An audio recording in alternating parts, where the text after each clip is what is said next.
एक शरीफ नौजवान जिसे कदम कदम पर संसार किया गया। जालिम माशरे की नाइंसाफियों, करप्ट पुलिस और दौलतमंद बदमाशों ने उसे भी एक गुंडा बनने पर मजबूर कर दिया। और जब एक शरीफ इंसान जराइम पेशा बन जाए तो वो सब गुंडों से ज्यादा खतरनाक हो जाता है। एक बदकिस्मत नौजवान जिसे जुर्म की दलदल ने एक आतिशफशां बना दिया। बदले की आग में जलते एक शरीफ नौजवान की कहानी।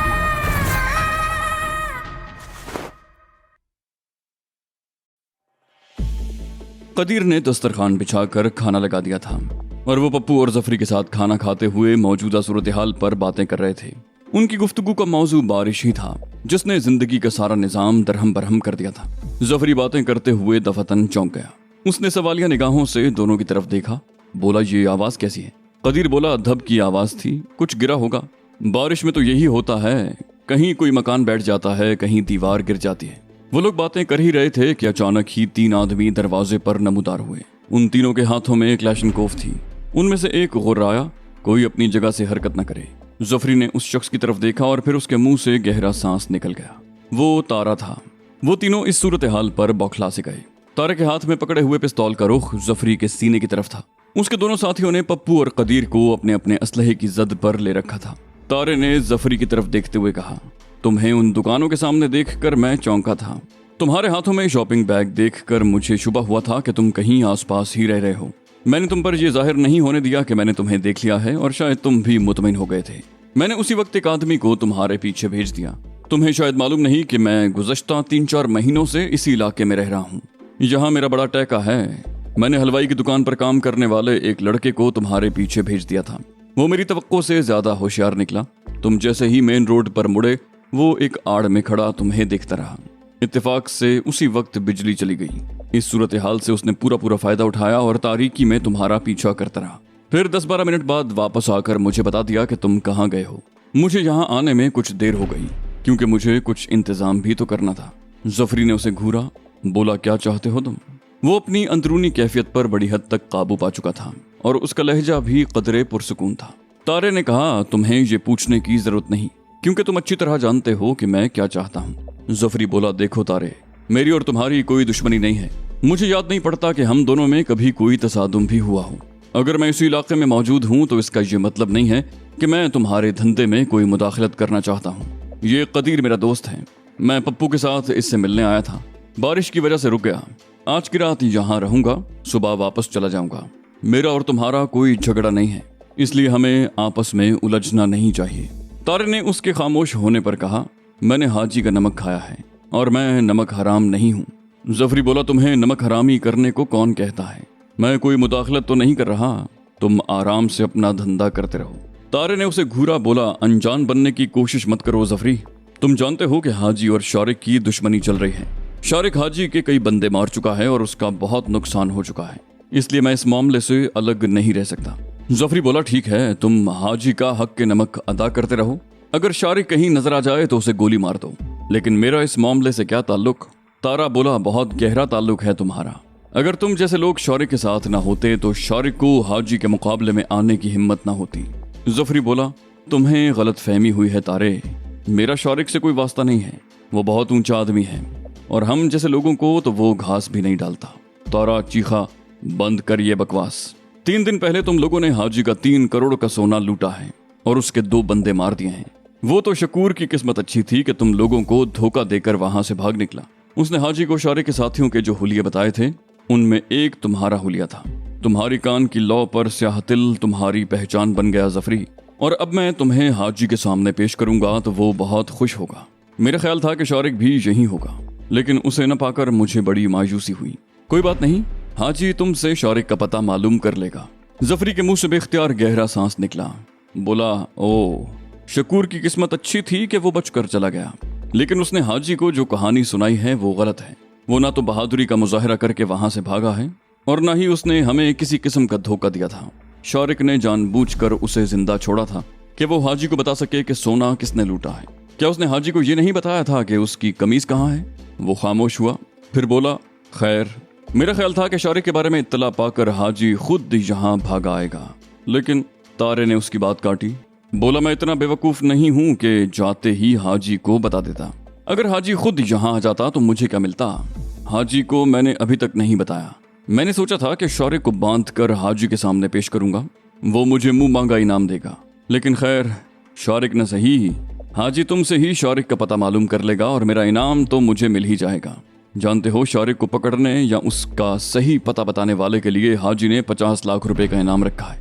1-2 दिन में उसकी तरफ से ये इश्तिहार अखबारों में भी छप जाएगा। मुझे 50 लाख न सही 15-20 तो मिल ही जाएंगे। जफरी ने इत्मीनान का सांस लिया। इनाम के लालच में उसने हाजी को अभी तक उसके बारे में कोई इत्तला नहीं दी थी।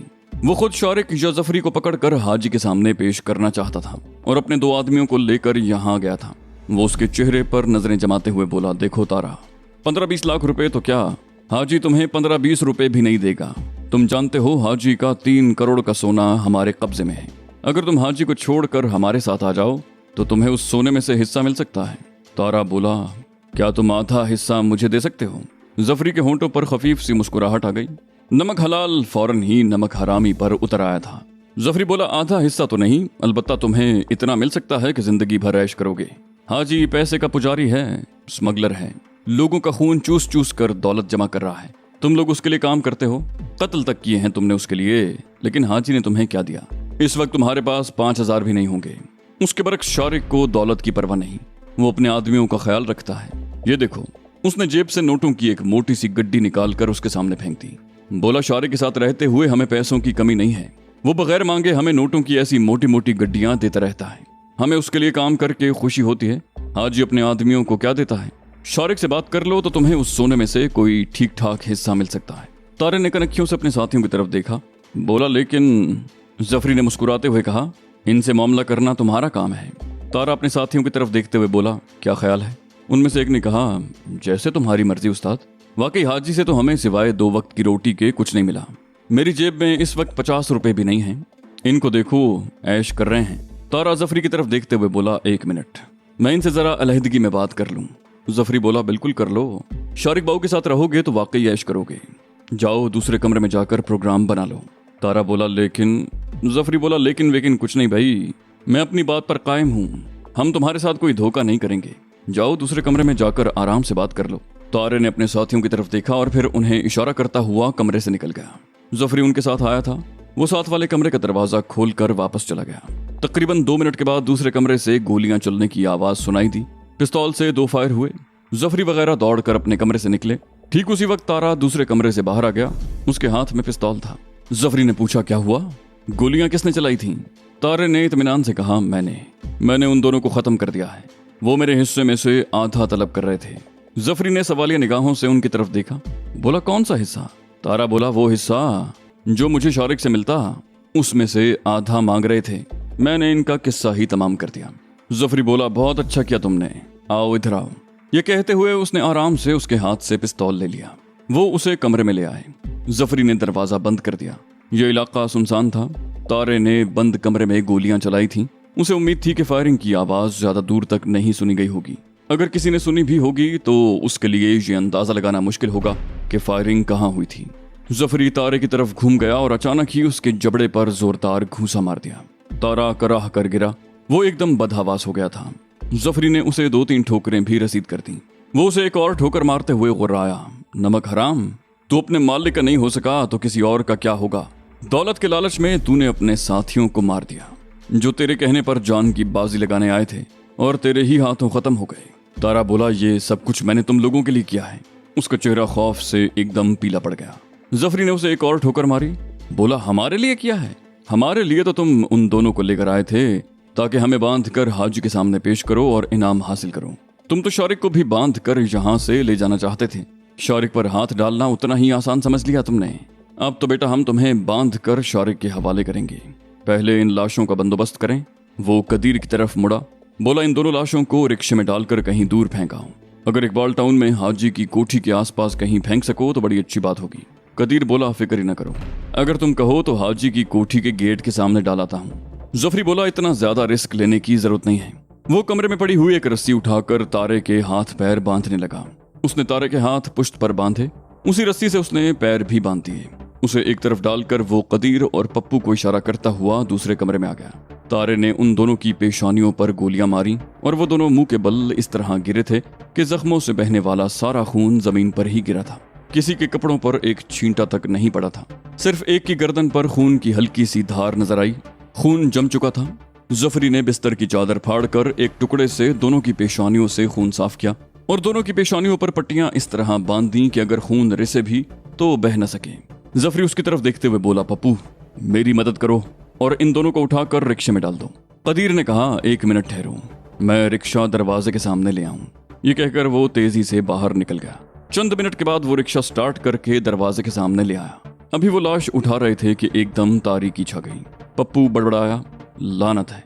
कदीर बोला, ये तो बहुत अच्छा हुआ, मेरे काम में आसानी हो जाएगी। पप्पू और जफरी ने एक लाश उठाकर रिक्शे में डाल दी। उसे सीट पर इस तरह रखा जैसे कोई जिंदा आदमी साइड से कंधे की टेक लगाकर बैठा हो। उसका सर भी रिक्शे की रैगजीन की बॉडी के साथ टिक गया था। दूसरी लाश भी उसके साथ उसी तरह रख दी गई। जफरी ने फटी हुई चादर उठाकर उनकी टांगों पर फैला दी। जफरी ने कदीर की तरफ देखते हुए कहा, इन्हें इस तरह टिका दिया है कि गिरेंगे नहीं, लेकिन ख्याल रखना रिक्शे को ज्यादा झटके न लगे। कदीर बोला, फिक्र न करो जफरी बादशाह, ये ना तो गिरेंगे और ना ही किसी को शक होगा कि ये जिंदा इंसान हैं या लाशें। उसने रिक्शा स्टार्ट करके मोड़ लिया। पप्पू ने आगे बढ़कर गेट खोल दिया और रिक्शा बाहर निकल गया। पप्पू गेट बंद करके दोबारा कमरे में आ गया। गली कच्ची थी, बारिश का पानी अभी तक जमा था, कई जगहों पर गड्ढे पड़ गए थे। कदीर बड़ी एहतियात से रिक्शा चला रहा था। सड़क पर आकर उसने रफ्तार किसी कदर बढ़ा दी। उसने रिक्शा इकबाल टाउन की तरफ जाने वाली सड़क पर मोड़ा तो सामने दुकानों पर अब भी रौनक थी। दुकान में पेट्रोमैक्स और मोमबत्तियां वगैरह जल रही थी। यहाँ दुकानें सिर्फ एक तरफ थीं। उनके सामने सड़क के दूसरी तरफ दुकानें नहीं थीं, अलबत्ता फलों के ठेले खड़े थे। यहाँ बस स्टॉप भी था और कई लोग स्टॉप पर खड़े थे। कई लोगों ने रिक्शा रुकवाने के लिए हाथ उठाए, मगर कदीर उन पर तवज्जो दिए बगैर रिक्शे को उसी रफ्तार से चलाता गया। हाजी की कोठी वहां से तकरीबन 2 मील के फासले पर थी। सड़क टूटी फूटी थी और चारों तरफ गहरी तारीकी थी। ये इलाका पूरी तरह आबाद नहीं हुआ था। मकान तेजी से बन रहे थे। जो मकान मुकम्मल हो चुके थे वो तो आबाद हो चुके थे, लेकिन बिजली बंद होने की वजह से ये अंदाजा लगाना मुश्किल था कि कौन सा मकान खाली है और कौन सा आबाद। तकरीबन 2 मील आगे जाकर कदीर ने रिक्शा बाईं तरफ एक गली में मोड़ दिया। उस इलाके की तमाम गलियां कच्ची थीं। रिक्शे को खासे झटके लग रहे थे। कदीर बड़ी एहतियात से रिक्शा चला रहा था। उसने रिक्शा दाईं तरफ एक और गली में मोड़ लिया। उसकी नजरें तारीकी में भी सर्च लाइट की तरह इधर उधर गर्दिश कर रही थी। बिलाखिर एक जगह उसने रिक्शा रोक लिया और इंजन बंद करके नीचे उतरा। उस गली में सिर्फ 2 मकान आबाद थे और वो दोनों मकान पीछे रह गए थे। जिस जगह उसने रिक्शा रोका था उसके दाएं बाएं ज़ेरे तामीर अधूरे मकान थे। उसने झुककर एक लाश को कंधे पर उठाया और बड़ी तेजी से उसे दाईं तरफ वाले मकान में ले गया। अंदर जाकर उसने लाश को एक दीवार के साथ बैठने वाली पोजीशन में टिका दिया। दूसरी लाश वो सामने वाले मकान में ले गया। वो दरवाजे में दाखिल हो रहा था कि कीचड़ में उसका पैर फिसल गया। उसने संभलने की कोशिश की मगर कामयाब न हो सका। लाश उसके कंधे पर थी। वो धम से नीचे गिरा। लाश भी उसके साथ ही गिरी। उसकी पतलून कीचड़ में लथपथ हो गई थी। उसने उठकर लाश को घसीटकर एक तरफ किया और बाहर आकर रिक्शे में बैठ गया। रिक्शे को स्टार्ट करके सीधा आगे निकाल ले गया। वो दूसरी गली में घूमकर उस गली में आ गया जहां हाजी की कोठी थी। ये वही कोठी थी जो चंद महीने पहले हाजी ने शारिक को दी थी और रजिया के नाम ट्रांसफर हुई थी। बाद में हाजी ने धोखे से वापस ले ली। कोठी के सामने एक आदमी खड़ा था। उसने चादर ओढ़ रखी थी। कदीर को समझने में देर नहीं लगी कि वो कोठी का मुहाफिज होगा और चादर के अंदर यकीनन क्लैशनकोफ होगी। वो गलियों में घूमता हुआ सड़क पर आ गया। उसी वक्त सामने वाली गली से एक अधेड़ उम्र औरत और एक आदमी निकलकर सड़क पर आ गए। उस आदमी ने रिक्शे को रोकने का इशारा किया। कदीर ने रिक्शा रोक लिया। कदीर ने उस आदमी की तरफ देखते हुए कहा, मैं आपको सिर्फ इचरे मोड़ तक ले जा सकता हूँ मियाँ जी, मेरा रिक्शा ठीक नहीं है, ज्यादा दूर नहीं जा सकता। उस आदमी ने कहा, मोड़ तक ही ले चलो भाई, बड़ी मेहरबानी तुम्हारी। पहले उसने खातून को बिठाया, फिर खुद बैठ गया। कदीर रिक्शे को आहिस्ता आहिस्ता चलाता रहा। पिछली सीट पर बैठा हुआ आदमी किसी कदर आगे झुका हुआ था और मुसलसल बारिश और बिजली का रोना रो रहा था। मोड़ पर कदीर ने रिक्शा रोक लिया। उस आदमी ने रिक्शे से उतरकर पूछा, कितने पैसे दूं भाई? कदीर बोला, रहने दे मियाँ जी, इस तरफ तो आ ही रहा था, आपसे क्या पैसे लेने। वो आदमी उसका शुक्रिया अदा करते हुए अपनी बीवी के साथ एक तरफ हो गया। वहां खड़े हुए कई लोग रिक्शे की तरफ बढ़े, लेकिन कदीर नफी में सर हिलाता हुआ रिक्शे को आगे निकाल ले गया। जब वो घर पहुंचा तो पप्पू और जफरी उस कमरे का फर्श साफ कर चुके थे जहां उन दोनों को कत्ल किया गया था। वो दोनों दूसरे कमरे में थे जहां तारा फर्श पर बंधा पड़ा हुआ था। जफरी ने पूछा, कहाँ फेंकी? कदीर बोला, हाजी की कोठी के बिल्कुल करीब साथ वाली गली में। अगर बिजली आ गई तो रात ही को उन लाशों का पता चल जाएगा, वरना सुबह हाजी को शायद सबसे पहली खबर इन लाशों की ही मिलेगी। जफरी मुस्कुराया, बोला, बहुत अच्छा किया तुमने, हाजी को ऐसी खबरें मिलती रहनी चाहिए। कदीर ने तारे की तरफ इशारा करते हुए कहा, अब इसका क्या करना है? जफरी बोला, अभी पता कर लेते हैं कि इसका क्या करना है। फिर पप्पू से बोला, तुम इसे उठाकर दूसरे कमरे में डालाओ, मैं जरा शारिक से बात कर लूं। पप्पू ने उठकर रस्सियों में बंधे हुए तारे को इस तरह कंधे पर लादा जैसे वो कोई बोरी हो। दूसरे कमरे में ले जाकर उसने तारे को बोरी की तरह ही फर्श पर पटक दिया। तारा एकदम चीख उठा। पप्पू ने झिलंका सी चारपाई पर पड़ा हुआ एक कपड़ा उठाकर उसके मुंह में ठूंस दिया, फिर वापस आ गया। उस वक्त जफरी फोन का रिसीवर उठाए नंबर मिला रहा था। जफरी रिसीवर से कान लगाए बैठा हुआ था। घंटी बज रही थी लेकिन कॉल रिसीव न हुई। उसने क्रेडल टैप किया, दोबारा नंबर मिलाया। इस मर्तबा चौथी घंटी पर कॉल रिसीव कर ली गई। आवाज शारिक की थी। जफरी ने उसकी आवाज सुनते ही बोला, मैं जफरी बोल रहा हूँ शारिक बाबू, यहाँ एक इमरजेंसी हो गई है, इसलिए मैंने तुम्हें फोन किया है। बहुत देर से ट्राई कर रहा था, कोई फोन नहीं उठा रहा। शारिक बोला, यहाँ बिजली नहीं है, हम बाहर बैठे हुए थे। कैसी इमरजेंसी, क्या हुआ? जफरी बोला, हाजी के 2 बंदे मारे गए हैं। वो उसे तफसील से सब कुछ बताने लगा। आखिर में वो कह रहा था, उन दोनों लाशों को हमने ठिकाने लगा दिया है, बल्कि हाजी की कोठी के करीब फेंक दिया है और तारा हमारे कब्जे में है। अब बताओ हमें क्या करना चाहिए? शारिक बोला, मेरा इंतजार करो, मैं आ रहा हूँ। उसके साथ ही लाइन कट गई। जफरी ने भी रिसीवर रख दिया। बोला, शारिक बाबू आ रहा है। उसने पप्पू और कदीर की तरफ देखा। तारे के बारे में फैसला वही करेगा। कदीर बोला, पप्पू यार, इस भाग दौड़ ने तो बुरी तरह थका दिया है, चाय तो बना कर ला। जफरी बोला, हाँ यार, मेरा भी चाय पीने को दिल चाह रहा है। पप्पू उठकर कमरे से बाहर निकल गया। टीन की छत वाला एक छोटा सा कमरा बावर्ची खाने के तौर पर इस्तेमाल होता था। उसने बावर्ची खाने में आकर सबसे पहले मोमबत्ती जलाई, फिर मिट्टी के तेल वाला स्टव जलाकर चाय बनाने लगा। वो तकरीबन आधे घंटे बाद चाय बनाकर लाया। उसने एक एक प्याली उन दोनों के सामने रखी और एक खुद लेकर बैठ गया। वो चाय के साथ बातें भी करते रहे। अभी उनकी चाय खत्म भी नहीं हुई थी कि बाहर से रिक्शे की आवाज सुनाई दी। कदीर जल्दी से उठकर बाहर चला गया। रिक्शा दरवाजे के सामने खड़ा था। उसका रुख गेट की तरफ था और उसकी रोशनी गेट पर पड़ रही थी। कदीर ने गेट खोल दिया। रिक्शा अंदर आया। जब वो गेट बंद करके वापस मुड़ा तो शारिक रिक्शा बंद करके नीचे उतर चुका था। पिछली सीट पर बैठी हुई समीना और शापरी भी नीचे उतर रही थी। समीना ने हस्बे मामूल बुर्का पहन रखा था और शापरी ने चादर ओढ़ रखी थी। वो लोग कमरे में आ गए जहां 2 मोमबत्तियां जल रही थीं। उनकी रोशनी बहरहाल इतनी थी कि वो एक दूसरे के चेहरे देख सकते थे। शारिक ने कमरे में इधर उधर देखते हुए पूछा, कहाँ है वो? जफरी बोला, दूसरे कमरे में, आओ मेरे साथ। वो लोग दूसरे कमरे में आ गए। पप्पू ने उस कमरे में भी मोमबत्तियां जला दी। तारा फर्श पर बंधा हुआ पड़ा था। शारिक को देखकर उसके चेहरे पर खौफ के साए फैल गए। शारिक बोला, खोल दो इसे। पप्पू ने तारे को खोल दिया और उसके मुंह में ठुसा हुआ कपड़ा भी निकाल लिया। तारा लंबे लंबे सांस ले रहा था। शारिक ने तारे के चेहरे पर नजरें जमाते हुए कहा, मैं तुझे जिंदा छोड़ सकता हूँ, लेकिन एक शर्त पर। तारा खौफ से कांप रहा था। बोला, मैं तुम्हारी हर शर्त मानने को तैयार हूँ शारिक बाबू। मैं तुम्हारे लिए काम करना चाहता था, लेकिन इन लोगों ने। चटाख! तारे की आवाज तमाचे की आवाज में दब गई। शारिक का तमाचा वाकई जोरदार था। तारे के मुंह से चीख निकल गई। शारिक के हलक से भेड़िए किसी और राहट निकली। मैं कोई कहानी नहीं सुनना चाहता। अगर तुम ये बता दो कि हाजी कहाँ छुपा बैठा है तो मैं तुझे छोड़ दूंगा। तारा हकलाया, बोला, मुझे नहीं पता शारिक बाबू।